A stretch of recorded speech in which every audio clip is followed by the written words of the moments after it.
તમે જોઈ શકો સા પાડતા પાડતા બસ હવે 2 ઉથલ રહ્યા. ત્યારે હમણાં હવે એક હુલર જાગ્યું છે કે જીપીએસ સિસ્ટમ ટ્રેક્ટરમાં ફિટ કરાવીને પછી સાહના ધોરિયા નાખે આવીને સીધા દોર અને પછી ફોટા મેકે કેમ આપણો સાહ. તો તમને કહી દઉં કે એ જીપીએસ સિસ્ટમથી એમાં તો 3-4 લાખ રૂપિયા તમે ખર્ચ કરો અને સાહ પડે સંભાવિક છે. પણ આમાં હવે તમને કહી દઉં બતાવું કે આમાં જીપીએસ સિસ્ટમની ક્યાં જરૂર છે. તમે જોઈ જુઓ કેમ પણ પાડી દીધા ને તેને હિન્દી માથે લીટી પાડે એવી રીતે લીટા પાડી દીધા તમે જુઓ.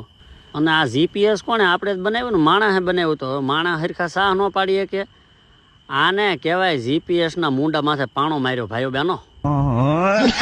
તો એ મિત્રો 3-4 લાખ રૂપિયા આપણે ખર્ચ કરવાનો અને એ જીપીએસ સિસ્ટમ થી ટ્રેક્ટર એની આછે સાહ નાખે અને આપણે હેઠે બેઠા બેઠા જેમ પાડોશી આવીને પારકા ખેતરમાં જોતા હોય એમ જોયા કરવાનું.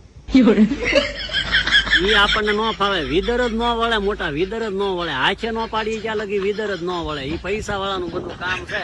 એકચ્યુઅલી આપણને ઈ ન ફાવે. સીધો ધોર્યો પડે.